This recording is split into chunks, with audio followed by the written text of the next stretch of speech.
నమస్తే, నేను మీ రాజేంద్ర. నిన్న ఇవాళ జరిగినటువంటి సంఘటనలు మనము గమనించినప్పుడు అట్ ద సేమ్ టైం న్యాయ సంబంధమైనటువంటి విషయాలలో కూడా కొంత నమ్మకం సన్నగిల్లుతున్నటువంటి పరిస్థితి వచ్చినప్పుడు ఆ నేపథ్యంలో కొంత వివరణ ఇవ్వాల్సిన బాధ్యత తీసుకున్నప్పుడు మనం ఇవాళ చర్చ చేయవలసినటువంటి అంశం ఒకటి ఉన్నది.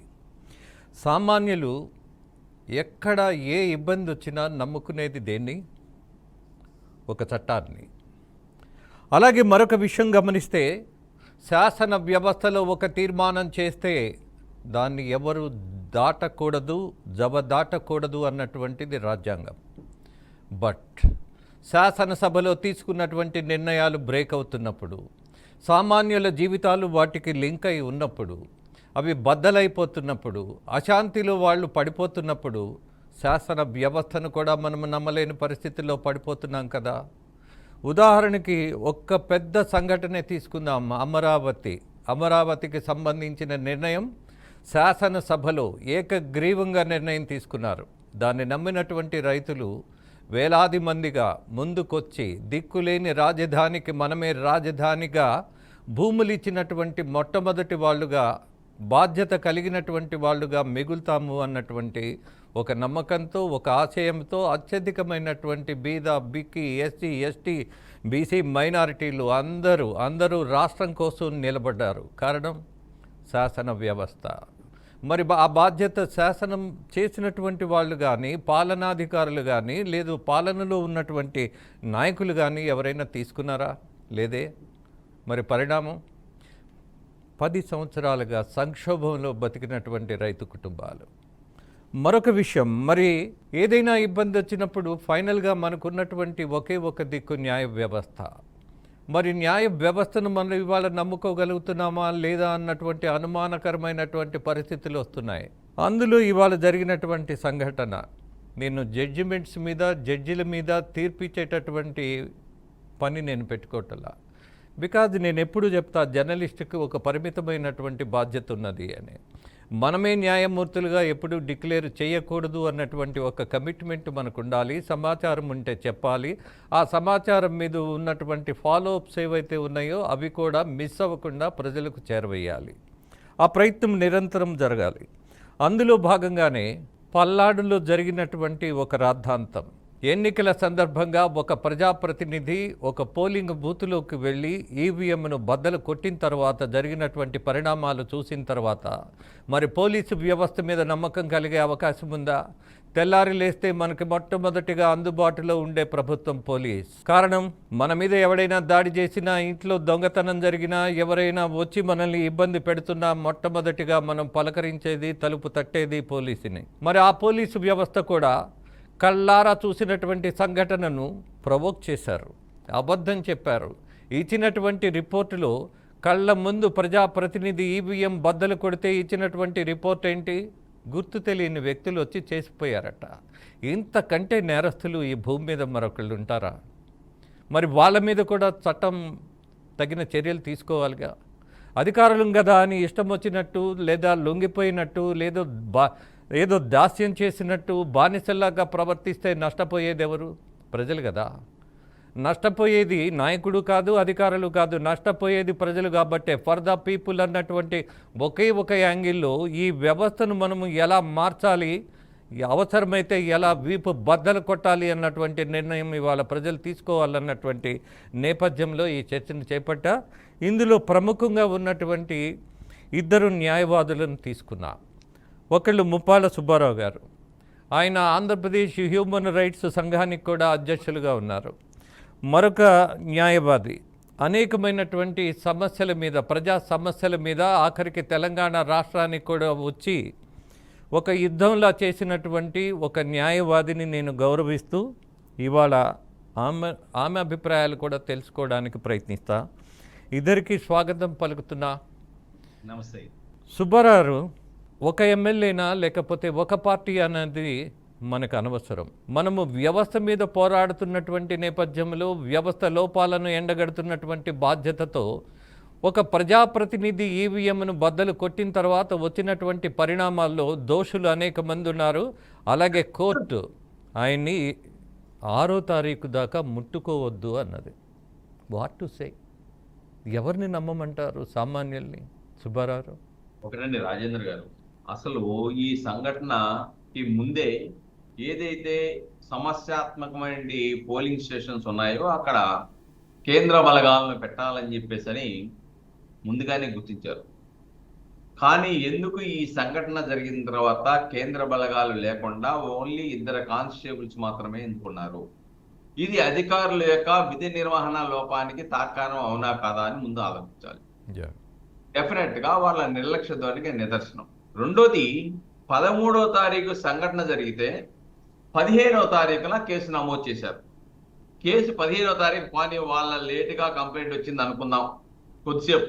15వ తారీఖున కేసు నమోదు చేసినప్పుడు అక్కడ సీసీ ఫుటేజీలు ఉన్నాయి.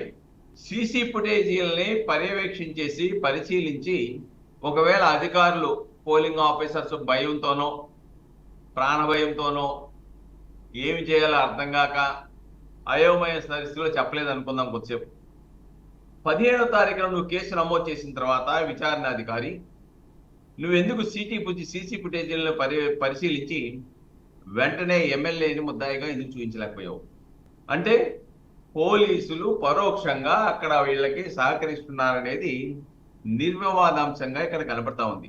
ఎందుకంటే రామకృష్ణారెడ్డి గారి యొక్క అదుపాజ్ఞలోనే ఉన్నతాధికారుల దగ్గర నుంచి హెడ్ హోంగార్డు వరకు ఉన్నారనేది అందరికీ తెలిసినటువంటి, తనకు కావలసిన వాళ్ళని పోస్టింగ్ చేసుకున్నారనేది వాస్తవం. కాబట్టి ఇక్కడ దురదృష్టం ఏంటంటే ప్రజల సొమ్ముతో జీతాలు తీసుకొని ప్రజలకు జవాబుదారీగా ఉండవలసినటువంటి పోలీసులు ఈ రోజున స్వామి భక్తిని లంచాలకి మరిగిపోయి అధికార పార్టీకి క్రియాశీల వైఎస్ఆర్సీపీకి క్రియాశీల కార్యకర్తలుగా వ్యవహరించడం వల్లనే ఈ యొక్క సంఘటనని కట్టేలు చేయడంలో నిరోధించడంలో విఫలమయ్యారనేది వాస్తవం. రెండోది, వాళ్ళు ఎఫ్ఐఆర్లు ఏం కడతారు? ఎవరో గుర్తు తెలియని వ్యక్తులు అక్కడ పోలింగ్ ఆఫీసర్ గారు లేచి దండం పెట్టారు. అలానే అక్కడ ఉన్న పోలీసు వాళ్ళు ఇద్దరు కూడా అక్కడ కాపలా ఉన్న వాళ్ళు ఏం చేయలేక పాపం నమస్తే అని దండం పెట్టారు. ఆయన 4 సార్లు ఎమ్మెల్యే ఆ నియోజకవర్గానికి ఎన్నికై ఉన్నాడు.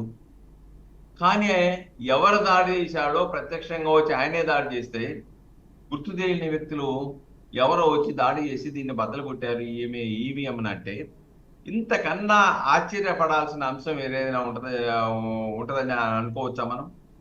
కాబట్టి ఇక్కడ చాలా స్పష్టం. అంతేకాకుండా మొత్తం జరిగిన సంఘటనలన్నీ కూడా ఎప్పుడు వీళ్ళు ఏం చెప్పారు నిన్న పాపం ఎలక్షన్ సిఇఓ గారు చెప్తారు, మేము సీసీ కెమెరాలు పెట్టేశాము, 20వ తారీఖున 10 సెక్షన్లు పెట్టేశాము, 3 రకాల చట్టాలు పెట్టేశాము అని చెప్తారు. ఎప్పుడు పెట్టారు ఇది? కేంద్ర ఎన్నికల కమిషన్ జోక్యం చేసుకున్న తర్వాత ఈ రాష్ట్రంలో సిట్టు వేసి సమగ్ర విచారణ జరపండి అని చెప్పిన తర్వాత సిట్టు విచారణలో ప్రాపర్గా సెక్షన్లు వేయలేదు, ప్రాపర్గా విచారణ జరపలేదు, ఇవి చాలా తీవ్రమైన నేరాలు అని చెప్పేసి 25/2024 ప్రెస్ నోట్ రిలీజ్ చేశారండి. ఆ ప్రెస్ నోటు ఆ ముందు రోజు ఇచ్చిన ఆదేశాల మేరకు మాత్రమే పోలీసు వారు ఆ 10 సెక్షన్లు కట్టారనే విషయాన్ని ఇక్కడ మనం గమనించాలి. ఓకే, అప్పటి వరకు కూడా పోలింగ్ బూత్ను ఆక్రమించేసి సరే పేరు ఎవరో వదిలేసేయండి, ఎవరు తెలియదు అనుకుందాం కొద్దిసేపు, బద్దలు కొట్టినప్పుడు అక్రమంగా వచ్చేసి పోలింగ్ బూత్ని క్యాప్చర్ చేసినప్పుడు ఈ సెక్షన్లన్నీ వస్తాయి కదా. కానీ ముద్దాయిలు తెలియని ముద్దాయిలు అని చెప్పినా ఈ సెక్షన్లని రాయాలి కదా. ఎందుకు రాయాల?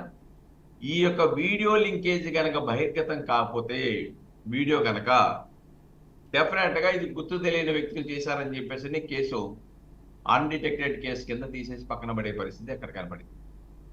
ఇంకోటి ఏంటంటే వీళ్ళు బూతుల్లోకి వెళ్ళి దౌర్జన్యం చేస్తున్నప్పుడు దాన్ని నిరోధించడానికి హౌస్ అరెస్ట్ చేశారు. హౌస్ అరెస్ట్ పెట్టి పోలీసులు సెక్యూరిటీ పెట్టారు.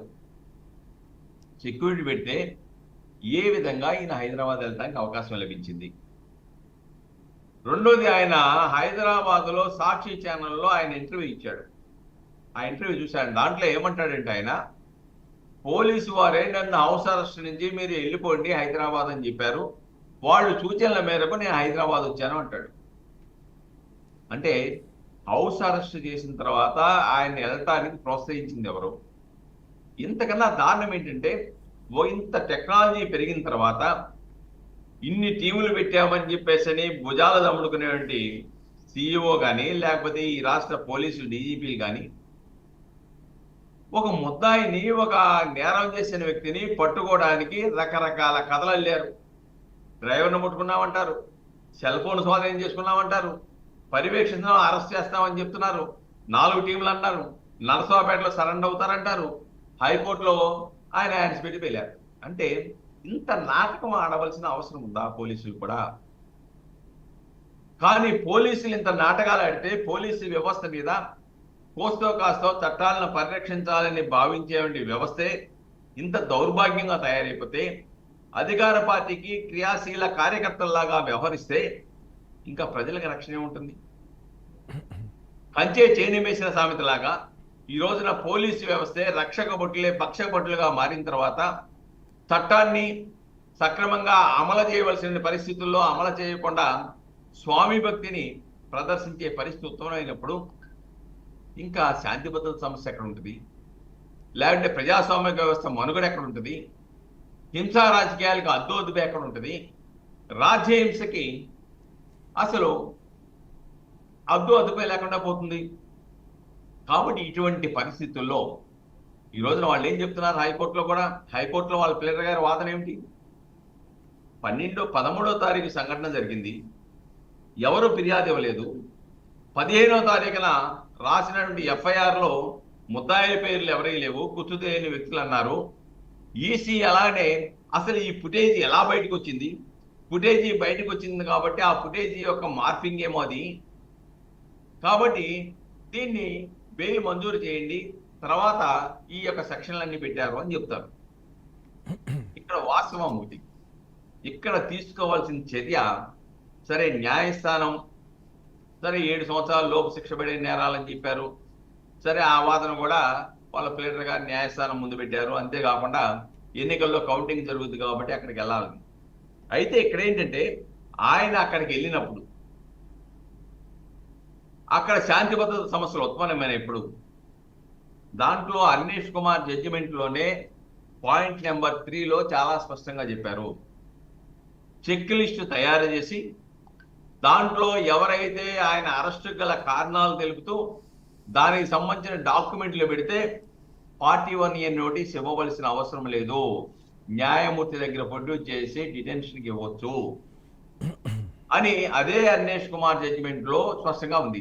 అంటే ఇక్కడ ఈ యొక్క ఎక్స్ఎమ్మెల్యే ఎవరైతే ఉన్నారో రామకృష్ణారెడ్డి గారు, ఈయన అనేకమైనటువంటి కేసుల్లో ఉన్నాడు. హింసకు ప్రతిరూపం రామకృష్ణారెడ్డి అని చెప్తూ ఉన్నారు. ఆ ప్రాంతం అంతా కూడా ఒక ఆటవిక పాలన కొనసాగుతుందని చెప్తూ ఉన్నారు. అలాంటప్పుడు ఆయన పాపం శాసగిరావు అనుకుంటాను ఏజెంట్గా ఉండి ఈయన బదలు కొడుతుంటే అడ్డెళ్ళి ఎదురు తిరిగిన వ్యక్తి. ఆయన బయటకు వచ్చిన తర్వాత ఆయన తలకాయ బద్దలు కొట్టారు కదా, 8 కుట్లు పడ్డాయి కదా. ఆయన చెప్పిన అంశాలు కనుక ఒకసారి మనం పరిశీలిస్తే ఆయన ఏమంటాడంటే, నన్ను కొట్టారు, కొట్టేసి పడేసి వెళ్ళిపోయారు, నేను వెళ్ళిపోయి సీక్రెట్గా ఏదో ప్రైవేట్ హాస్పిటల్లో కుట్లు వేయించుకున్నాను, పొలాల్లోకి పారిపోయాను చంపేస్తారని భయంతో, ఇంకా దిక్కుతోతగా గుంటూరులో వచ్చి తలదాచుకున్నా అని చెప్పాడు. అంటే బాధితులు సైతం పోలీస్ స్టేషన్కి వెళ్ళి ఫిర్యాదు ఇవ్వలేని విషయంలో కానివ్వండి, హాస్పిటల్కి వెళ్ళి వైద్య సదుపాయాలు చేయించుకుని ఒక భయానక వాతావరణం అక్కడ సృష్టిస్తే, అసలు ప్రజాప్రతినిధి చట్టసభల్లో చట్టాలు చేయవలసిన వ్యక్తి, ఆ చట్టాలను అమలు చేయవలసిన వ్యక్తులు ఈ రోజున చట్టాధికారంగా పాల్పడి ఈఎంఎల్నే బద్దలు కొడతాం మొదలెట్టేస్తే, అటువంటి వారి పట్ల సానుకూలంగానూ లేకుంటే కఠిన చర్యలు తీసుకోకుండా వ్యవహరిస్తే ఇంకా ప్రజాస్వామ్య వ్యవస్థ ఎక్కడ మనుగడ కొనసాగుతుంది? కాబట్టి ఈ రాజ్యహింస మొదటి నుంచి 5 సంవత్సరాల పాటు మనం చెప్పుకుంటూ వచ్చాం. ఈ రాష్ట్రంలో రాజ్యహింస ఉంది, అన్ని వ్యవస్థలు కూడా నిర్వీర్యమైపోయినాయి. అలాగనే ఐపీఎస్ అధికారులు వాళ్ళు ఇండియన్ పోలీస్ సర్వీస్ అనేది మర్చిపోయారు, జగన్ పోలీస్ సర్వీస్ అని చెప్తా ఉన్నారు. ఐఆర్ఎస్ అనే దౌర్భాగ్య పరిస్థితికి వచ్చారు. న్యాయస్థానాల దగ్గర తిట్టించుకొని శిక్షలు వేయించుకునేవండి బాధాకరమైన పరిస్థితికి వచ్చారు. ఈ రాష్ట్రం ఒకనొకప్పుడు మంచి పేరు నుండి ఈ రాష్ట్రం ఈ రోజున దేశంలోనే ఒక శాంతి భద్రతతో లేనటువంటి, అశాంతితో ఉన్నటువంటి, విధ్వంసంతో ఉన్నటువంటి రాష్ట్రంగా ఈ రోజున ఈ రాష్ట్రాన్ని దేశంలో గుర్తించే స్థాయికి తీసుకెళ్లారంటే ఇంతకన్నా బాధాకరమైన విషయం, ఇంతకన్నా దారుణమైన విషయం మరొకటి ఉంటుందని చెప్పేసి నేను అనుకోను రాజేంద్ర గారు.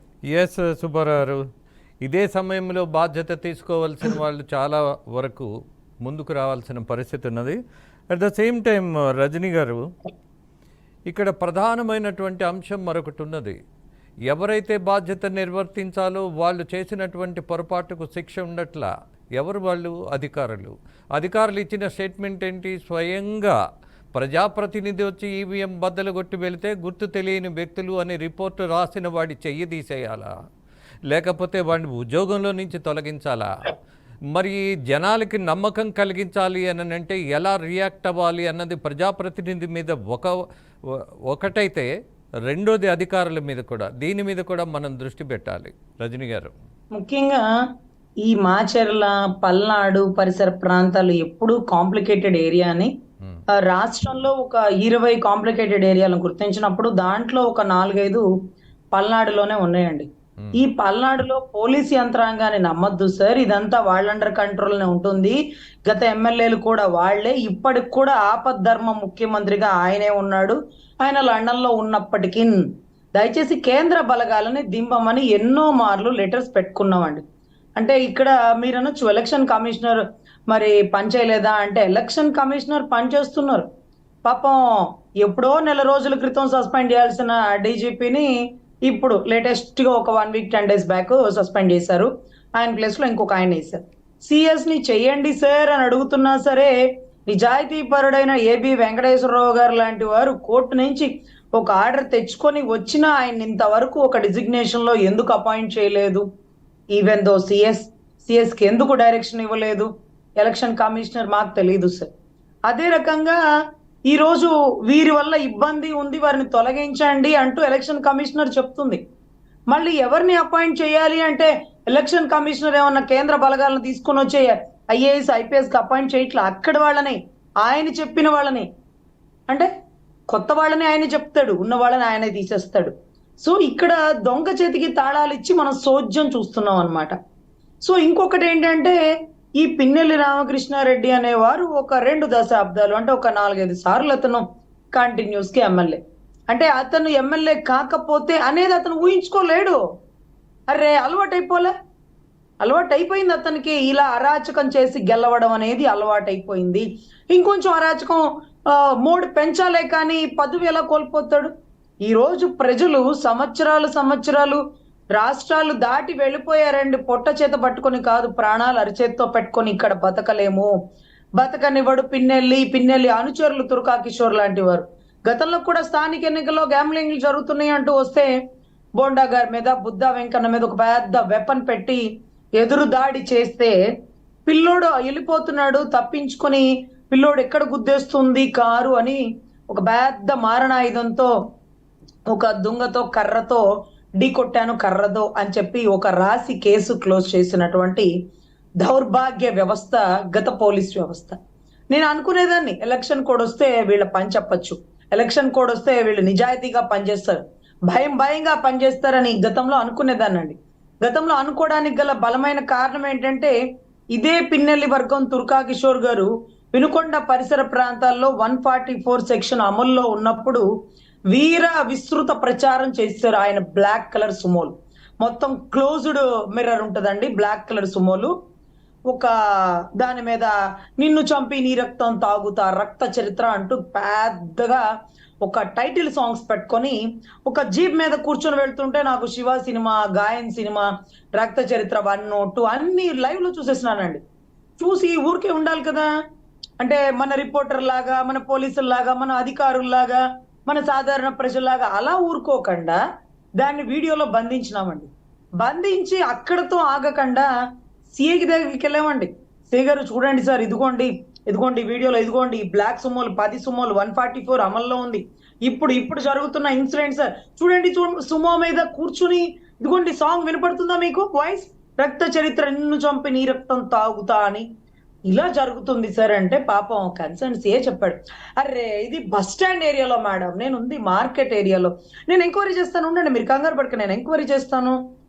తర్వాత కన్సర్న్ ఎమ్మెల్యే గారు బ్రహ్మనాయుడు గారితో కూడా డిస్కషన్ చేసి ఆయనతో మాట్లాడేదేంటి, ఆధారాలు నేను చూపిస్తున్నా.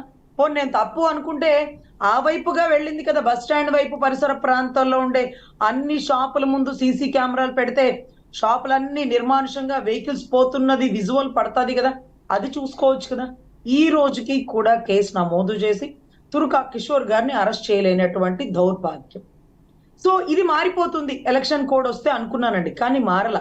ఇంకా అండర్ కంట్రోల్ ఆఫ్ గౌరవ జగన్మోహన్ రెడ్డి. 30% పోలీస్ అండి, అందరినీ అనను, ఎందుకంటే 70% పోలీసులు కూటమికి ఓటేశారు, కూటమిని గెలుపు దిశగా తీసుకెళ్లారు. ఈ 30% ది పెయిడ్ నో, వాళ్ళు పేమెంట్ తీసుకున్నారు, చిత్తశుద్ధిగా వాళ్ళ పని వాళ్ళు చేస్తున్నారు. పైన ఐపీఎస్ ని మార్చారు మీలాంటి తెలివిగల వాళ్ళు. ఎవరికి ఎక్కువ సార్? ఐపీఎస్ చెప్తాడు, అదిగో ఆ మార్కెట్ సెంటర్ లో అతను ఉన్నాడు కదా, అతన్ని పట్టుకురండి అంటాడు. అవును సార్, అతను దొరకలేదు అని వాళ్ళే అక్కడే దాచి పెడతారు, దొరకలేదని చెప్తారు. ఐపీఎస్ ఆఫీసర్ వెళ్ళి సందుల్లో గొంతుల్లో చెక్ చేసుకుని తెస్తాడా? తాడు కదా. సో విజువల్ తీసుకురండి అంటాడు, అక్కడ ఎవరు చెప్పట్లేదు సార్ అంటారు. 13వ తారీఖు నమోదైతే ఈవీఎం మిషన్ పాడైపోయింది కదా, పగిలిపోయింది కదా. ఎందుకు పగిలిపోయిందో అక్కడ పనిచేసే గవర్నమెంట్ అధికారులు ఎలక్షన్ కమిషనర్ అథారిటీకి సమాధానం చెప్పాలి కదా. 9కి మీరు మాకు ఈవీఎం మిషన్స్ ఇచ్చారు, 11:30కి బ్రేక్ అయినాయి. హౌ? ఎలా అండి? హూ కిల్డ్ బాబాయ్ అనే దానికి ఆన్సర్ లేదు, కనీసం ఇదన్నా చెప్పాలి కదా. ఎలా బ్రీచ్ అయిపోయినాయి అంటే, లేదంటే ఈవీఎం నొక్కుతూ ఉంటుంటే ఒక అమ్మాయి లేడీ కంగారు పడిపోయింది, ఆ అమ్మాయికి ఫిట్స్ వచ్చినాయి, వెంటనే ఈవీఎం మిషన్ కిందకు వచ్చి పగిలిపోయింది అండి, అదే రాసుకోండి. ఏం చెప్పారు? అదే రాసుకోండి. అలా రాసుకొని ఉంటారండి ఆ మూమెంట్ లో. ఎందుకంటే ఒకవేళ ఎవరైనా పగల కొడితే 13వ తారీఖే కేసు నమోదు చేయాలి, చేయలే. కనీసం ఆ నెక్స్ట్ డే నమోదు చేయాలి, చేయలే. నెక్స్ట్ డే 15వ తారీఖున చెప్తున్నట్టు ఏదైతే గుర్తు తెలియని వ్యక్తులు ధ్వంసం చేశారు కదా. గుర్తు తెలియని వ్యక్తులు పిన్నెల్లి గారు కూడా కాదండి. అప్పుడు ఇమీడియట్ గా కేంద్ర బలగాలు వచ్చేయాలి అక్కడికి. అంటే ఏదో ఒక ఇన్సిడెంట్ జరగబోయే ముందు ఇది, అంటే తుఫాన్ ముందు ప్రశాంతంగా ఉంటది చూడండి, ప్రశాంతంగా ఉంటే తుఫాన్ వస్తుందేమోనని బయట ఆరేసిన బట్టలు కూడా లోపల తీసుకుని వెళ్ళిపోతాం. సో ఇటువంటి పరిస్థితుల్లో కేంద్ర బలగాలు ఎందుకు రాలా? 20 కాంప్లికేటెడ్ ఏరియాలో పోలీసులు నమ్మము, అధికారాలు నమ్మము, కేంద్ర బలగాలే కావాలని మేము అడిగినాము, మీకు లెటర్లు పెట్టినాము, మీరు ఎందుకు సప్లై చేయలేకపోయారు? అరే, ఒక అమరావతి రైతు ఉద్యమం చేస్తుంటే బోర్డర్ లో సైనికుల్లాగా ఈరోజు ఇది రైతుల దగ్గర 10 మంది పోలీసు వాళ్ళని పెట్టినటువంటి మీరు ఈరోజు రాక్షసులు లాంటి ఈ పల్నాడు పరిసర ప్రాంతాల్లో తిరుగుతున్న మృగాలకి మీరు కనీసం ఒక 10 మంది పోలీసులు పెట్టలేకపోయారు ఒక బూత్ దగ్గర. అది కాంప్లికేటెడ్ బూత్. ఆ పెద్దావిడ చూసారా పాపం, క్వశ్చన్ చేస్తుంది. అదే పెద్దావిడిని గొడ్డలు పెట్టి నరికేస్తే కింద పడిపోతుంది కదా. పాప అతను నడుచుకుంటూ వెళ్ళి వెహికల్ ఎక్కేశాడు కదా, ఆ వెహికల్ కూడా చాలా ఫాస్ట్ గా పోనిస్తుంటే చుట్టుపక్కల ఉన్నోళ్ళు పరిగెట్టి పారిపోతున్నారు కదా. అతను కొట్టిన అతనికి గాయమైంది కదా, గాయం అతనికి కళ్ళు పనిచేస్తున్నాయి కదా, నన్ను కొట్టింది పిన్నెల్లి అని చెప్తున్నాడు కదా. అది రాసుకోరా మీరు? కనీసం దెబ్బలు పడిన వాడు కుట్లు వేసుకోవడానికి హాస్పిటల్కి వెళ్ళలేని పరిస్థితుల్లో, భయపడుతున్న పరిస్థితుల్లో ఓట్లు మాత్రం వేశాము. ఏది ఆ ఓట్లకి రక్షణ వేసి మేము కష్టపడి వేసిన ఓట్లను ఈవీఎంని బద్దలు కొట్టేశాడు. మీరు ఏం చేస్తున్నారు అంటూ అధికారులని, పోలీస్ అధికారులని, ఈ రిపోర్టర్లు ఉన్నారు చూడండి, జర్నలిజం నిజాన్ని బయటకు పెట్టగలిగితేనే దయచేసి ఆ చదువుని చదవండి, లేకపోతే చదువు అది మీ చదువుకి నిజంగా మీ విజ్ఞతకే దారుణం. పొలిటికల్ లీడర్ తప్పు చేయొచ్చు, అధికారి తప్పు చేయొచ్చు, జర్నలిజం నిజాన్ని బయట పెట్టే రిపోర్టర్లకు తెలీదా ఎవరు ఎంటర్ అయ్యారో, ఎవరు బయటకు వచ్చారో? ఒక్క పేపర్ లో రాసింది లేదు పిన్నెల్లి గారు స్వయంగా అబద్ధాలు కొట్టారు అని. తర్వాత సీసీ కెమెరాలో ఫుటేజ్ బయటకు వచ్చాక అప్పుడు మాట్లాడుతున్నారా? ఆ ఏరియా రిపోర్టర్లు చెప్పండి, నిజంగా మీవి ప్రాణాలే కాదనట్లేదు, కానీ మన వృత్తి ఏంటి? బోర్డర్లో సైనికుల్లాగా పనిచేయాలనుకుని ఆ ప్రొఫెషన్కి వచ్చారు. మీ ప్రొఫెషన్ కి మీరు న్యాయం చేయండి సార్. రాష్ట్ర ప్రజలు కొన ప్రాణంతో నమ్ముతుంది న్యాయవాదులని, రిపోర్టర్ని. వీళ్ళ ద్వారానే భారతదేశానికి స్వతంత్రం వచ్చింది. న్యూస్ పేపర్ ఎడిటర్ ద్వారానే నిజాలు బయటకు వెళ్ళినాయి, న్యాయవాదుల ద్వారానే పోరాటం సాధ్యమైంది అనే విషయాన్ని ఈ ఎలక్షన్స్ లో మరొక్కసారి దయచేసి రిపోర్టర్లు నిరూపించాల్సినటువంటి బాధ్యత ఉంది సార్. ఇది నా వినతి పూర్వకం, మీరు బాధపడకూడదు. నేను బాధపడట్లా.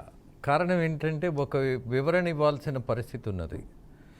100% 1 or 2 ఛానల్స్ తప్ప మిగతా యాజమాన్యాలన్నీ పాలక పక్షంతో చాలా దగ్గరగా ఉంటాయి. దేనికోసం? ఆర్థికమైనటువంటి ప్రయోజనాల కోసం. రిపోర్టర్ నిజంగా ఒక నిజాన్ని నిర్భయంగా పంపిస్తే ప్రసారం చేయటమో రాయటమో చేసేటటువంటి వ్యవస్థలో మనం లేము. రజనీ గారు, సిగ్గుపడుతున్నా, బాధపడుతున్నా, కానీ అంతటితో వదిలేటల్లా ఖచ్చితంగా మీలాంటి వాళ్ళు ఒక్క విషయం, సుబ్బారావు గారు ఉన్నారు, ఆయన మానవ హక్కుల సంఘానికి సంబంధించిన అనేక సమస్యల మీద పోరాటం చేస్తూ అనేక ఇబ్బందులు ఎదుర్కొంటూ అలాగే న్యాయవాదిగా కూడా ఆయన వృత్తిని కొనసాగిస్తూ, ఇక మీరున్నారు, మీ భవిష్యత్తుకు మేము కన్సర్న్డ్ బికాజ్ మా తర్వాత తరానికి మేము ఏమి ఇచ్చాము అని నేను సుబ్బారావు గారు ఆలోచించినప్పుడు మీకు నిజం చెబితే చంపేసే వాళ్ళని ఇచ్చాము అని అంటే మేము సిగ్గుతో చచ్చిపోతాం. అలాగే ఒక న్యాయబద్ధమైనటువంటి రీజనింగ్ను మాట్లాడడానికి ఒక మహిళగా అనేకమైనటువంటి గృహ బాధ్యతలతో పాటు అదనంగా బాధ్యతలు తీసుకొని వచ్చి ఇవాళ పౌర సమాజం పట్ల బాధ్యత తీసుకొని మాట్లాడుతున్నప్పుడు మిమ్మల్ని కాపాడుకోలేకపోతే మేము సిగ్గుపడతాం, చచ్చిపోతాం. అందుకే అంటున్నా, ఇవాళ స్వార్థంతో కనీసం లేదా మీరు నాకెందుకులే అనుకుంటే మీరు ఏ హైకోర్టు జడ్జి దాకానూ ఎదిగే అవకాశం ఉంటుంది. ఆ అవకాశం కోసం మీరు చూడట్లా. అందుకే మీ పట్ల మేము కన్సర్న్డ్గా ఉండాలంటున్నా. ముఖ్యంగా సామాన్యుల గురించి ఆలోచించినప్పుడు నిన్న వచ్చినటువంటి జడ్జిమెంట్ మీద వెదర్ నేను కామెంట్ చేయొచ్చా లేదా అన్నటువంటి రిజర్వేషన్ నాకు లేదు. నీ కళ్ళ ముందు బద్దలు కొట్టి ఈవీఎంను బద్దలు కొట్టిన వాడికి 6వ తారీఖు దాకా ముట్టుకోవద్దు అన్నటువంటి వెరిడిక్ట్ వస్తే ఈ వ్యవస్థలో సామాన్యుడిని ఎవరు నమ్ముకోవాలి? మీరు అన్నట్టుగా, మీరు గుర్తు చేసినట్టుగా అమరావతి అమ్మల రొంబుల మీద కొట్టినటువంటి దుర్మార్గుల మీద ఆఖరికి కేంద్రం నుంచి మహిళా కమిషన్ కూడా వచ్చింది, నివేదిక ఇంతవరకు ఇవ్వలేదు. ఆ వ్యవస్థలో మనం బతుకుతున్నాం. అది కదా బాధ. వీటిలన్నిటినీ ఎలా మార్చాలి అని అంటే ఎవరిని ఎన్నుకోవాలి అన్నటువంటి విచక్షణ మనకు ఉన్నా కూడా మీరు గమనించారు కదా, కొంత ఆధిపత్యం, లోకల్గా ఉన్నటువంటి కొంత సెంటిమెంట్, అలాగే నాయకులు చెబుతున్నటువంటి మోసాలు, వీటన్నిటికీ లొంగిపోయో మరి నేను కర్మకాలు అన్న పదాన్ని ఉపయోగించలేను. బట్ అది నిజం కాదు కాబట్టి మనం మన భవిష్యత్తును రాసుకునే అవకాశం మన చేతుల్లో ఉంది కాబట్టి మీలాంటి వాళ్ళందరూ ముందుకు వస్తూ అనేక సమస్యల్ని భుజాన వేసుకొని మీ ప్రశాంతతను పోగొట్టుకొని కూడా మీరు అశాంతిని పెంచుకున్నా సరే బాధ్యతగా నిలబడుతున్నారు కాబట్టే వీటి మీద మనం చర్చించాలంటున్నా. ప్రధానమైనటువంటి మూల సూత్రాల మీద దెబ్బ కొడుతున్న వ్యవస్థను మాత్రం అడ్డంగా నరకాలంటున్నా. మౌలికమైనటువంటి సమస్యల మీద చర్చించటమే కాదు, వాటికి పరిష్కారాలు కూడా చూడటానికి సిద్ధంగా ఉన్నటువంటి వాళ్ళు చాలామంది సమాజంలో ఉన్నారు అన్నటువంటి నిదర్శనంగా ఇవాళ చర్చలో పాల్గొన్నటువంటి ఇద్దరు, అలాగే అనేక మంది మనకు అందుబాటులో ఉన్నారు. The right time, this is the right time. ప్రజాస్వామ్యం అనే పదం పరిహాసం అవుతున్నప్పుడు ఖచ్చితంగా మనలాంటి వాళ్ళు ముందుకు రావాలి. అది ఏ పార్టీ అయినా సరే. రేపు మరొక పార్టీ అధికారంలోకి వచ్చినా తప్పు చేస్తే మాత్రం వదిలిపెట్టము అన్నటువంటి ఒక వ్యవస్థ ఉన్నప్పుడు ఒళ్ళు దగ్గర పెట్టుకొని చెప్పిన మాట నిలబెట్టుకునే ప్రయత్నం జరుగుతుంది. కానీ మనం లైటర్ వేలో ఎంటర్టైన్మెంట్ లాగా కొన్ని చర్చలు నిర్వహిస్తే, అలాగే యాజమాన్యాలు వాళ్ళకి బానిసలుగా మారిపోతే, అలాగే ప్రజాప్రతినిధులు కూడా ఎవరైతే ఉన్నారో వాళ్ళు పెట్టినటువంటి పెట్టుబడికి I don't hesitate to say Rajani గారు, అఫ్ కోర్స్ నేను పార్టీ పరంగా మాట్లాడదలుచుకోలేదు కానీ బట్ మెన్షన్ చేయదలుచుకున్నా, కమ్యూనిస్టులు అలాగే జనసేనకు సంబంధించిన అత్యధికమైనటువంటి అభ్యర్థులు డబ్బుల మీద కంటే ప్రజల్ని ఒప్పించే ప్రయత్నం చేశారు అన్నటువంటిది నేను ఖచ్చితంగా ఒప్పుకుంటా, చెప్తా కూడా. మిగతా 2 ప్రధాన పార్టీలు ఏవైతే ఉన్నాయో ఆ 2 ప్రధాన పార్టీలు ఆర్థికమైనటువంటి విషయాల మీద దృష్టి పెట్టి అభ్యర్థిగా వచ్చినప్పుడు నువ్వు అడ్వాన్స్ ఎంత ఇస్తావు, అలాగే ఖర్చు ఎంత పెట్టుకుంటావు, నీ దగ్గర ఉన్న బ్యాలెన్స్ ఏంటి, నీ దగ్గర ఉన్నటువంటి నల్లధనం ఏంటి, you show me, then only we can declare అని చెప్పినటువంటి వాస్తవం. అది ఏ పార్టీ అయినా సరే మనము వాటిల్ని తేలిగ్గా తీసుకోవాల్సిన పరిస్థితి లేదు. బికాజ్ నేను అన్నట్టుగా మీ జీవితాలు, మీ ప్రాణాలు పణంగా పెట్టి ముందుకొచ్చి పోరాడుతుంటే బట్ వ్యవస్థ మాత్రం ఎప్పటికప్పుడు డబ్బుకు లొంగిపోయి పార్టీలు, ప్రధానంగా మీరు చెప్పండి మహిళగా ఎంత ప్రాధాన్యత ఇస్తున్నారు రాజకీయాల్లో? కనీసం 33% బిల్లు పాస్ చేసుకున్న తర్వాత అయినా ఎవరైనా వద్దన్నారా? ఇవ్వద్దన్నారా? అసలు నీకు చట్టమే లేకపోయినా మహిళలను ఇంతగా రాజకీయాల్లో ఉపయోగించుకుంటున్నారే. తన్నులు తినాలి అనంటే ముందుగా వాళ్ళని పెట్టి వాళ్ళకి దెబ్బలు తగిలిన తర్వాత అసలు అబ్బో ఎంత సానుభూతి తెలియజేస్తారంటే పురుష నాయకులు, అరే నా చెల్లిని కొట్టారు, అరే మా వాళ్ళని కొట్టారు, ఇలాంటి ఉపన్యాసాలు మనం వింటూ కూర్చునే సమయం అయిపోయింది.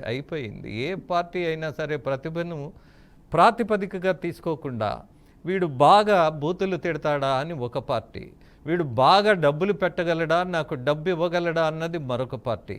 ఇద్దరికి ఏమైనా తేడా ఉందా? మనం ఆలోచించాలి. అలాగే రజనీ గారు సిట్టు దర్యాప్తు ఒకటి వేశారు. ఆ దర్యాప్తుకు సంబంధించినటువంటి సమాచారం ఇంకా బయటికి రాలా. ఆ నేపథ్యంలోనే మరి అనేకమైనటువంటి సంఘటనలు జరిగిన తర్వాత వాటి మీద చర్యలు కూడా ఇంతవరకు ఇనిషియేట్ అవ్వలా. ఏంటి, దానికి ఏమైనా ముహూర్తం ఉంటుందా? సార్, ఈరోజు సిట్ ఎందుకు వేసింది? అక్కడ సరిగా వ్యవస్థ లేక సిట్ వేసింది. సిట్ ఎవరి మీద డిపెండ్ అయ్యింది?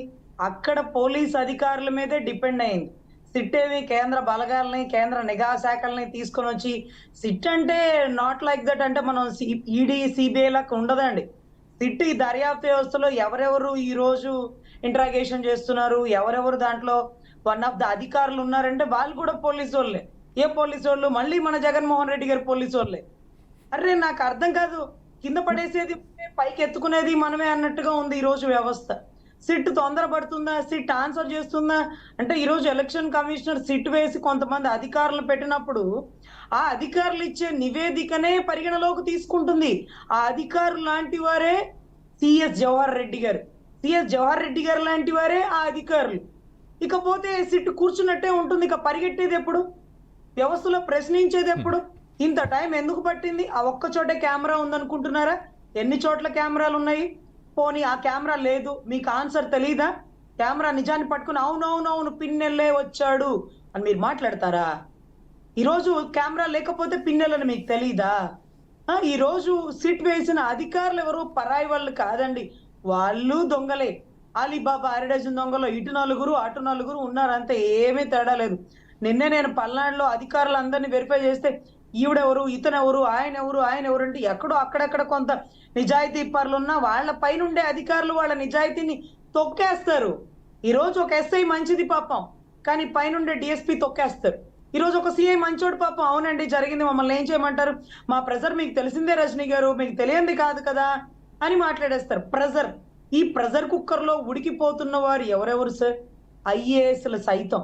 ఈ రోజు ఐపీఎస్ ఒక అతను సస్పెండ్ అయ్యాడు పల్నాడులో, అతనికి ఏం సంబంధం సార్? ఈ రోజు అతను చెప్పినట్టుగా డిఎస్పీలు, ఎస్ఐలు, సిఐలు చేయటలా. ఈ రోజు ఎక్కడో కూర్చున్న ఒక అతను పల్నాడు మొత్తాన్ని కంట్రోల్ చేయాలి, మాచర్లో ఎందుకు గొడవ జరిగింది, నువ్వు సస్పెండ్ అంటే పల్నాడులో ఉండే డిఎస్పీలు, ఎస్ఐలు, సిఐలు వాళ్ళేం గాడిదలు కాస్తున్నారా?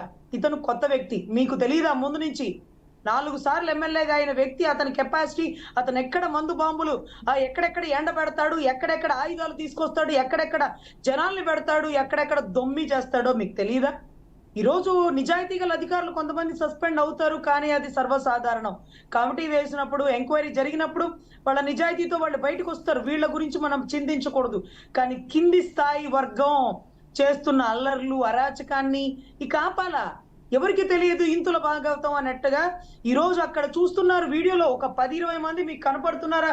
రాజేంద్ర గారు, అందరికీ కంటికి శుక్లాలు లేవు, అందరి కళ్ళు బానే ఉన్నాయి, అందరికీ చక్కగా గవర్నమెంట్ ఎంప్లాయీస్.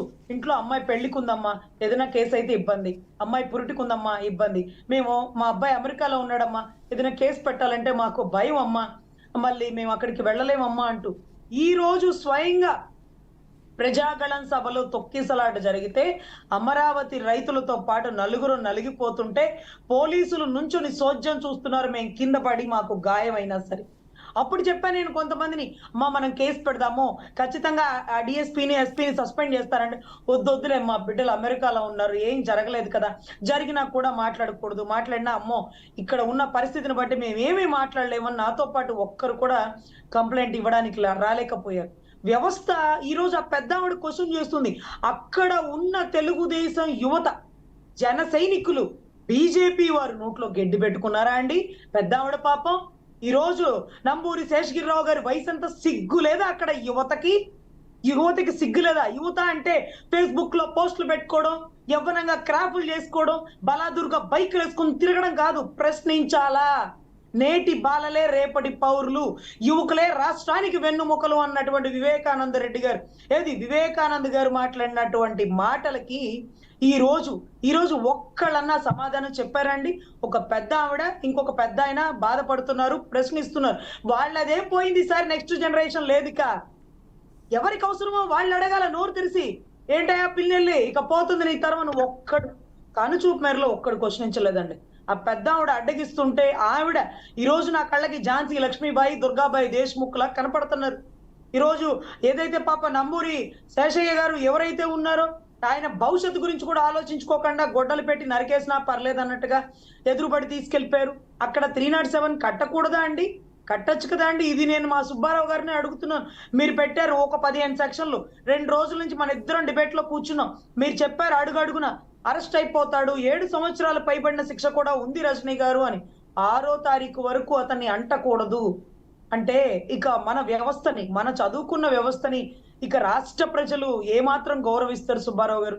ఈరోజు ఇన్ని సెక్షన్లు పెట్టాం, అడుగుతున్నారు ప్రజలు, మేము ఓట్లేస్తాం, మీరు వాడిని లోపలేస్తారా? మీకు ఆ దమ్ము ఉందా?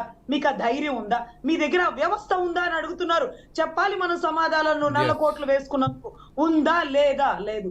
2 వైపులా పదునున్న కత్తి న్యాయ వ్యవస్థ. సో దీంట్లో మనమేమి చేయలేని పరిస్థితి రాజేంద్ర గారు. మనం చేయగలమన్నటువంటి నమ్మకం నాది. కావాల్సిన పరిస్థితిని సృష్టించుకోగలిగే శక్తి మనది అని నమ్ముతాను రజనీ గారు.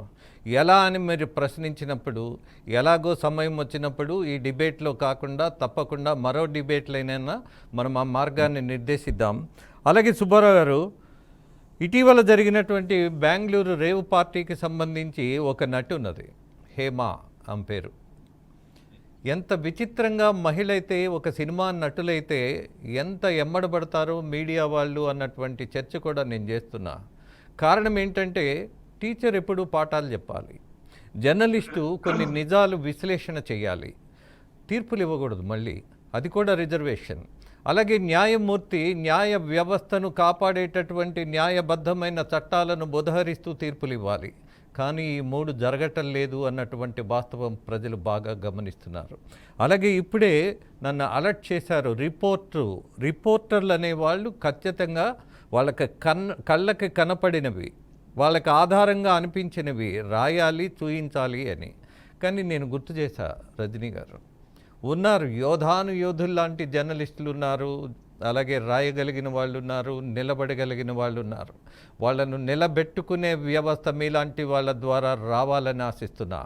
కారణం, అధికారం కోసం అడ్డం పెట్టుకునేటటువంటి వ్యవస్థగా మారిపోయింది ఇవాళ మీడియా. పూర్తిగానా అంటే కొంతమంది ఉన్నారు బాధ్యతగా, కొన్ని ఛానల్స్ ఉన్నాయి, 1-2 పత్రికలు ఉన్నాయి, వాటి మనుగడ కొద్దిగా కష్టమవుతుందేమో కానీ బట్ వాళ్ళ మనోధైర్యం మాత్రం నిలబడుతుంది. మీ అందరి చేత శభాష్ అనిపించుకుంటుంది. మరొక విషయాన్ని సుబ్బారావు, ఈ పిన్నెల్లి ముందస్తు బెయిల్ పిటిషన్పై హైకోర్టులో విచారణకు ఆ లాయర్ ఇచ్చినటువంటి ప్రధానమైనటువంటి పాయింట్స్లో 1 or 2 పాయింట్స్ చెప్తాం మీకు. 7 ఏళ్ల లోపు శిక్ష పడే సెక్షన్లతో కేసు నమోదు చేసిన నోటీసు ఇవ్వాలట. మరి ఈ విషయం వాళ్ళ ప్రభుత్వానికి గుర్తు లేదా? పోస్టింగ్ పెడితేనే తన్నుకుంటా అర్ధరాత్రి ఉగ్రవాదిని తీసుకెళ్ళినటువంటి అనుభవం ఆంధ్రప్రదేశ్ ప్రజలకు ఉన్నప్పుడు, రెండోది ఒక దళితుడిని చంపేసి ఇంటికి డెలివరీ ఇచ్చి నేనే చంపేశానని డిక్లేర్ చేసిన ఎమ్మెల్సీలు ఉన్నటువంటి వ్యవస్థలో మనము ఇంకా ఏం చేస్తే ప్రజలకు నమ్మకం కలుగుతుంది, ఆ ప్రజలకు నమ్మకం కలిగి ప్రజా ప్రతినిధులను ఎన్నుకోగలుగుతారు అన్నటువంటి ఒక ఫోరముగా ఏర్పడైనా, లేదా ఒక ప్రయత్నం చేసే దాంట్లో ఒక సంఘంగా ఏర్పడైనా, లేదు ఎవరికి వాళ్ళు మనమే కలిసి చర్చల ద్వారానే అన్నీ సాధించలేము అన్నటువంటిది నా నమ్మకం. ప్రజల్లోకి మనము పాదయాత్రలు చేస్తామా, లేకపోతే సమావేశాలు నిర్వహిస్తామా, ఇవన్నీ ఎలా అనేది కూడా, బికాజ్ నాకు రజనీ గారు లాంటి వాళ్ళని, మీలాంటి వాళ్ళని చూసినప్పుడు శ్రీశ్రీ గారిది నాకు గుర్తొస్తూ ఉంటుంది. కొంతమంది కుర్రవాళ్ళు పుట్టుకతో ముసలాళ్ళు, కొంతమంది పెద్దవాళ్ళు చనిపోయేంత వరకు కుర్రవాళ్ళే అని అనిపిస్తుంది. అందుకే అంటున్నా, ఈ 7 ఏళ్ల లోపు శిక్ష పడే సెక్షన్లతో కేసు నమోదు చేసినా కూడా నోటీస్ ఇవ్వాలట. What to say Subbarao? ఒకటండి, ఇక్కడ అర్నేష్ కుమార్ అనేవంటి తీర్పు, సుప్రీంకోర్టు ఇచ్చిన తీర్పు అన్ని సందర్భాల్లోనూ అది ఉపయోగపడదు. ఇప్పుడు ఎవరైతే రామకృష్ణారెడ్డి గారు ఉన్నారో ఈయన స్వభావం నేర స్వభావం, ఈయన వదిలేస్తే నేరాలకు పాల్పడే ప్రమాదం ఉంది, శాంతి భద్రత సమస్యలు ఉత్పన్నమయ్యే ప్రమాదం ఉంది. అలాంటి సందర్భాల్లో ఆ జడ్జిమెంట్లోనే పాయింట్ నెంబర్ 3లో చాలా స్పష్టంగా ఇచ్చాడు.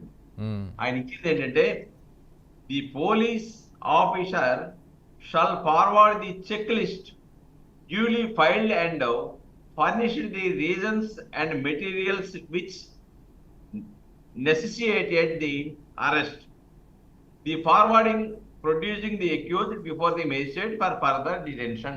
అంటే వాళ్ళు ఏమంటారంటే, ఒక వ్యక్తిని ఎందుకు అరెస్ట్ చేయాలో దానికి కావాల్సినటువంటి రీజన్స్ రాసి దానికి సంబంధించినటువంటి ఆధారాలతో న్యాయమూర్తి దగ్గర అరెస్ట్ చేసి ప్రొడ్యూస్ చేస్తే డిటెన్షన్ ఇవ్వచ్చు అన్నాడు. వీళ్ళు ఏ అర్నేష్ కుమార్ జడ్జిమెంట్ గురించి చెప్తున్నారో దాంట్లో ఇచ్చిన అంశం అది. కాబట్టి ఇక్కడ ఈ అంశము, ఈ అర్నేష్ కుమార్ అనే జడ్జిమెంట్ పిన్నెల్లి రామకృష్ణారెడ్డి గారికి అప్లై కాదు. ఇది ఎవరికి అప్లై అవుతుందంటే, పొరపాటున ఏదో ఒక కేసు పెట్టేసి, హ్యాబిచువల్ అఫెండర్స్ కాదు, పొరపాటున ఎవరి మీద ఒక కేసు పెట్టేసి దాన్ని అరెస్ట్ చేయాలన్నప్పుడు రొటీన్ మేనర్లో అరెస్ట్ చేయకండి. ఒకవేళ అరెస్ట్ చేయాల్సి వస్తే ఈ రీజన్స్ అని చెప్పిన రీజన్స్ మెన్షన్ చేసి న్యాయమూర్తి దగ్గర పెట్టేసి సాటిస్ఫై చేయండి అన్నారు. కాబట్టి ఇక్కడ ప్రతిదానికి, అలానే రంగనాయకం ఉంది, ఆమె వాట్సాప్లో పెట్టింది, ఆమెను అరెస్ట్ చేసావు కదా, ఆ రోజు నీకు అర్నేష్ కుమార్ జడ్జిమెంట్ గుర్తు రాలేదు, ఆమె ఏమైనా హ్యాబిచువల్ అఫెండరా ఏమైనా? ఆమె పాపం ఏదో జరిగిన విశాఖపట్నంలో జరిగిన గ్యాస్ ట్రాజడీ మీద ఆమె కామెంట్ ఏదో వచ్చిందాన్ని ఫార్వర్డ్ చేసింది, ఆమెను అరెస్ట్ చేసావు. అనేక మంది వాట్సాప్లో పెట్టిన వాళ్ళకి అరెస్ట్ చేసి ఇక్కడి నుంచి తిరుపతి తీసుకెళ్ళావు, తిరుపతి వాళ్ళని ఎక్కడ తీసుకొచ్చావు, వివిధ రకాలుగా సిఐడి ఏ విధంగా హింసించిందో ఆ రోజున అర్నేష్ కుమార్ గారి జడ్జిమెంట్ గుర్తుకు రాలేదా? అనేక మందిని అరెస్ట్ చేశావు కదా, 7 సంవత్సరాల లోపున్న నేరాల్లో కూడా వేధించావు కదా, చివరికి న్యాయస్థానంలోకి వెళ్తే న్యాయస్థానాల్లో ముట్టికాయలు వేసి రిటర్న్ కొట్టిన సంఘటనలు చూసాం కదా. అలాగా 7 సంవత్సరాల లోపలను అరెస్ట్ చేసి పోలీస్ స్టేషన్లో టార్చర్ చేసిన సంఘటనలు కూడా న్యాయస్థానం దృష్టికొచ్చినాయి కదా. ఇన్ని సంఘటనలు గుర్తురానప్పుడు పాపం పిన్నెల్లి రామకృష్ణారెడ్డి గారి దగ్గరకు వచ్చేటప్పటికి పాపం అర్నేష్ కుమార్ జడ్జిమెంట్ ఈ ప్రభుత్వానికి, ఈ పాలకులకి వీళ్ళకి గుర్తొచ్చింది. అంటే రూల్ ఆఫ్ లా అనేది అందరికీ ఒకటి కాదు అని చెప్పేసి మొదటి నుంచి మనం చెప్తూనే వచ్చాం. అది ఇప్పుడు వాస్తవికతగా ప్రజలకు అర్థమైంది. చట్టం ముందు అందరూ సమానులే అని చెప్తూ ఉన్నాము, చట్టానికి ఎవరు అతిథులు కాదని చెప్తున్నాము. కానీ పాలక పార్టీ వైఎస్ఆర్సీపీ వాళ్ళు ఏం చేశారంటే, 5 సంవత్సరాల కాలంలో మాకు చట్టాలు అప్లై కాదు, మా చట్టాలు వేరుగా ఉన్నాయి, ఇవి ఉన్నవంటి ఇండియన్ పీనల్ కోడ్ కానీ వివిధ నేరాలకు సంబంధించిన చట్టాలు కానీ అవి మీకే అప్లై అవుతాయి, మాకు అప్లై కాదని చెప్పారు. దౌర్జన్యాలు చేసి బాధితుల మీద కేసులు కట్టిన సంఘటనలు చూసాము ఈ రాష్ట్రంలో. అలాగే ఎస్సీ ఎస్టీల మీద ఎస్సీ కేసులు పెట్టేసి బేడీలు వేసి అరెస్ట్ చేసిన సంఘటనలు చూసాము. దళితుల్ని హత్య చేసేసి దౌర్జన్యం చేసి మేము 2 లక్షలు ఇస్తాము, లేకపోతే మిగతా మీ అబ్బాయి కూడా బతకడని చెప్పిన సంఘటన మనం చూసాము. అటువంటి వాళ్ళని ముఖ్యమంత్రి హోదాలో ఉన్న వాళ్ళు ప్రోత్సహించిన సంఘటన మనం చూసాము. అలానే శిరోమండలం కేసులో శిక్ష పడిన వాళ్ళకి సీట్లు ఇచ్చి పోటీ చేయండి అని చెప్పిన సంఘటనలు చూసాము మనం మండపేట నుంచి. సుబ్బారావు, ఈ సంఘటనలన్నీ బాబాయిని చంపిన కేసులో అవినాష్ రెడ్డికి సీట్ ఇచ్చేసి అవినాష్ రెడ్డికి ఓటేయమని చెప్పేసి అడిగిన సంఘటనలు చూసాము. ఎవరిని ప్రోత్సహిస్తా ఉన్నాము? నేర చరిత్రలను ప్రోత్సహిస్తా ఉన్నాము, నేరస్థ రాజకీయాలను ప్రోత్సహిస్తా ఉన్నాము. నేరస్థ రాజకీయాలు కొనసాగితే ప్రజాస్వామిక వ్యవస్థ మనుగడ ఉండదు, రాజ్యాంగ వ్యవస్థకు సంబంధించినటువంటి అంశాలు పరిరక్షించబడం అనేది చాలా స్పష్టంగా అర్థమవుతుంది. ఓకే సుబ్బారావు, చాలా స్పష్టమండి. చట్టాలు ఎవరికి ఇష్టాలు. ఈ రోజు నేను చెప్తానండి, నిన్న న్యాయస్థానం ఇచ్చిన తీర్పులో అనేక కండిషన్స్ ఇచ్చారు. నలుగురికి మించి వెళ్ళకూడదని, సాక్షులను ప్రభావితం చేయకూడదని, మరొక నేరానికి పాల్పడకూడదని తదితర అనేక అంశాలు ఇచ్చారు. ఇవి కూడా అమలు చేస్తారని చెప్పేసి నేను అనుకోవట్లా. సుబ్బారావు, చివరిగా ఒక్క విషయం అండి, శాండ్ విషయంలో సుప్రీంకోర్టు, గ్రీన్ ట్రిబ్యునల్ అనేక వార్నింగ్లు ఇచ్చిన ఈ రాష్ట్రంలో నుండి 22 కలెక్టర్లు ఒకే బాణీలో ఇక్కడ అక్రమ తవ్వకాలు చేసి కోట్లాది రూపాయలు అక్రమార్జన చేస్తా ఉంటే ఇక్కడ త్రవ్వకాలు ఏమీ జరగటం లేదు, అక్రమ త్రవ్వకాలు లేదని చెప్పినటువంటి ఘన చరిత్రలు ఉంటే ఐఏఎస్లు ఉన్న రాష్ట్రంలో మనం బతుకుతున్నామండి. ఇది ఈ రాష్ట్రానికి పట్టిన దుర్గతి. ఇటువంటి దుర్గతి నుంచి ప్రజాస్వామ్య వ్యవస్థను పరిరక్షించుకొని ఈ వ్యవస్థను బాగు చేసుకోవాలి, రాజ్యాంగ హక్కులను పరిరక్షించుకోవాలి. ఆ దిశలో పోలీసు వ్యవస్థని, రెవెన్యూ వ్యవస్థని ప్రక్షాళన చేయకపోతే వ్యవస్థ ఇబ్బందికర పరిస్థితిలో పడుద్ది. ప్రజలు కూడా ఏమి చేయలేని అయోమయ పరిస్థితుల్లో దిక్కుదోతగా ఈ రాష్ట్రం వదిలి వెళ్ళిపోవాల్సిన దుస్థితి రాబోతా ఉంది. ఎస్ సుబ్బారావు, చివరిగా ముగిస్తూ ఒక విషయాన్ని ప్రధానంగా ప్రస్తావించాలనుకుంటున్నా. ఎక్కడైతే లోపభూయిష్టమైనటువంటి విధానం ఉంటుందో దొంగలు దాన్నే వెతుక్కుంటారు. ఎలా దూరిపోవచ్చో సూది మొనంత దొరికితే చాలు దాన్ని విశాలంగా మార్చేసుకొని ఎంత దూరమైనా ప్రయాణం చేస్తున్నటువంటి వ్యవస్థను ప్రశ్నించాలంటున్నా. ఫర్ ఎగ్జాంపుల్, ఒక సినిమా తీశాడు రామ్ గోపాల్ వర్మ. ఒక నాయకుడిని పెట్టేసి ఆ నాయకుడి కొడుకును పెట్టేసి వాళ్ళ మీదే సినిమా తీసేశాడు. ఫైన్. నేను అడుగుతున్నది తీసినటువంటి ఆలోచన విధానం మీద కాదు, అసలు ఇలా తీయడానికి ఉన్నటువంటి మార్గం ఏంటి? ఆ మార్గాన్ని మూసేయకపోతే, అది చట్టబద్ధం కాదు అని నిరూపించకపోతే, అలాంటి చట్టాలు రాకపోతే సుబ్బారావు గారి మీద నేను సినిమా తీసేస్తా. నేను చాలా సరదాగా అంటున్నా, సుబ్బారావు గారు మానవ హక్కుల సంఘానికి అధ్యక్షుడే కానీ అసలు మానవ హక్కులంటేనే ఆయనకు గౌరవం ఉండనటువంటి పరమ దుర్మార్గుడు అని చెప్పేసి నేను మీ మొహం లాంటి వాడిని ఒకరిని పెట్టి సినిమా తీసేస్తా. కానీ దీన్ని ఆపాలంట. తీసేసే మనస్తత్వం ఉండేవాడు తీసేస్తాడు, ఎలా అయినా తీసేస్తారు. అలాగే మరొక విషయం, మన రజనీ గుర్తు చేసినట్టుగా వివేకానందుడు ఇలాంటి పెద్ద నాయకుల గురించి మాట్లాడుతున్నప్పుడు ఇవాళ మనకెందుకు ఇంత ఆవేదన, ఇంత బాధ, ఇంత పట్టుదల అంటే, మనం ఇవాళ బతకడానికి కోసం స్వాతంత్ర సమర యోధులుగా మారి ప్రాణాలు అర్పించినటువంటి పెద్దలే కాదు, సామాన్యులు, గృహిణులు అనేక మంది చావబట్టి, మన కోసం చావబట్టి, మన కోసం వాళ్ళ కుటుంబాలను బలి చేయబట్టి ఇవాళ మనం ఇలా కూర్చొని స్వేచ్ఛగా మాట్లాడుకుంటున్నాం. కాబట్టి సుఖదేవ్, రాజ్గురు, భగత్ సింగ్ 25 ఏళ్లలోపే ఉరి శిక్షను ఆహ్వానించినటువంటి దేశంలో పుట్టాము. కాబట్టి మీరు అన్నట్టుగా ఇందాకన్నారే రజనీ గారు, యువకులారా బాధ్యత కలిగినటువంటి వాళ్ళు మీరు ముందుకు రండి అన్నారే, దాన్ని ముందుకు తీసుకెళదాం. చివరిగా మీరు చెప్పదలుచుకుంది, అలాగే మనము జనాలకు ఒక నమ్మకం పెంచేటటువంటి విధానం ఏదైతే ఉంటుందో దాన్ని మనము రూపొందించుకోవాలి అన్నటువంటి ఆలోచన చేస్తున్నటువంటి నేపథ్యంలో will you please close this debate? Sir, ఏదైతే నిజంగా యువకులు అనే వాళ్ళు ముందుకు రావాలి, రేపు కౌంటింగ్ దగ్గర కూడా ప్రాణాలకు తెగించి నిలబడాలి. ఈరోజు బోర్డర్లో సైనికుల్లాగా మనం లేకపోతే మన రాష్ట్రాన్ని మనం కాపాడుకోలేం. ఇప్పటికే మరో బీహార్ లాగా కేంద్ర బలగాలు దిగుతుంటే పక్క రాష్ట్రం వాళ్ళ ముందు నిజంగా సిగ్గుతో తలదించుకుంటున్నాం. రాష్ట్ర ఎలక్షన్స్ లో కేంద్ర బలగాలతో ఏం పని అంటే మా రాష్ట్రంలో ఈ దరిద్రం ఉంటుంది అని మేము తలెత్తుకొని బయటికి చెప్పలేని పరిస్థితుల్లో ఉన్నాం. దయచేసి యువకులు తెలుగుదేశం యువత కానీ, జనసేన కానీ, బీజేపీ కానీ, మీరందరూ ఈరోజు వయోవృద్ధులు, వారికేం అవసరం, ఇవాళ రేపో ఉంటారు, వెళ్ళిపోతారు. నెక్స్ట్ భవిష్యత్తు మనది, బాబు షూరిటీ, భవిష్యత్తు గ్యారంటీ అంటే ఆ భవిష్యత్తు బాబు గారు ఎవరు, పవన్ కళ్యాణ్ గారు ఎవరు? మన భవిష్యత్తుని మనమే నిర్మించుకోవాలి, మన యుద్ధాన్ని మనమే చేయాలి, మనమే పోరాట వీరులం. ఈ రోజు మనకి మించిన పోలీసులు, మనకి మించిన కేంద్ర బలగాలు ఉండవు. ఎందుకంటే కేంద్ర బలగాలు డ్యూటీ ఓరియంటెడ్గా వస్తారు, పోలీసులు అవతలోడు చెప్తే వింటాం. కానీ మన ఏరియా మాచర్లని మనం డెవలప్ చేసుకోవాలి, మాచర్లలో ప్రభుత్వం మారాలి, మాచర్లో పాలన మారాలి అనుకున్న యువత ఈ రోజు ఖచ్చితంగా ఏదైతే కౌంటింగ్ పరిసర ప్రాంతాల్లో మీరు మీ చేతిలో ఆయుధం అక్కర్లా, మీరు ధైర్యంగా ఒక 200 మంది నిలబడితే అవతల వాడు ఒక 10 మందితో ఆయుధాలు తీసుకొని వస్తాడు. ఒక ఆయుధం ఎంత మందిని చంపగలుగుతుంది? ఒక బుల్లెట్ లో, ఒక రివాల్వర్ లో ఎన్ని బుల్లెట్లు ఉంటాయి? 7 అయితే ఫస్ట్ నాది, రెండోది ఎవరిది అంటూ వరుస వేసుకుంటే 7గురే పోతారు, మిగతా వాళ్ళు ఉద్యమంలో నిలబడతారు. దయచేసి యువత ప్రాణాలకు తెగించి ప్రజాస్వామ్యాన్ని కాపాడడంలో మన బాధ్యత ఉండాలి. మనం ఎప్పుడు కేంద్ర బలగాలను, ఎప్పుడు పోలీసులను ఎవరిని నమ్మొద్దు. మన యుద్ధం మనమే చేద్దాం, మన నిర్ణయం మనమే తీసుకుందాం, మన భవిష్యత్తుకి మనమే గ్యారంటీ ఇచ్చుకోవాలి. ఎగ్జాక్ట్లీ. మనల్ని మించిన సైన్యం లేదు అని ప్రతివాడు నమ్ముకోవాలి. అలాగే మరొక విషయం మీకు యాడ్ చేయాల్సిన పరిస్థితి ఉన్నది. యువకులు మాత్రమే వచ్చి నిలబడాల్సిన పరిస్థితి లేదు. మీరు అన్నారే వయోవృద్ధులు, 60 దాటిన మాలాంటి వాళ్ళు కూడా మీతో పోటీ పడుతున్నటువంటి వ్యవస్థలో మాకంటే కుర్రవాళ్ళు ఎవరు అన్నటువంటి సందేశం మేము ఇస్తున్నాం. Subbarao, do you agree with that? I think ఈ రాష్ట్రంలో ఉన్నటువంటి పెద్దవాళ్ళందరూ బాధ్యతగా నిలబడాల్సిన పరిస్థితి కూడా ఉన్నది. నాట్ ఓన్లీ యూత్, మిమ్మల్ని మేము నిలబెట్టుకోవాలి, అలాగే మీకు మేము భవిష్యత్తు ఇచ్చేటటువంటి పెద్దవాళ్ళుగా ప్రశాంతంగా మరణించాలి, అది కోరుకునేది. ఎనీహౌ, ఈ సమయంలో మీరిద్దరూ వచ్చి ప్రజలకు సంబంధించిన సమస్యను చర్చించటంలో ఈ కార్యక్రమంలో పాల్గొన్నందుకు ధన్యవాదాలు తెలియజేస్తూ ముగిస్తూ నమస్తే అండి. రాజేంద్ర.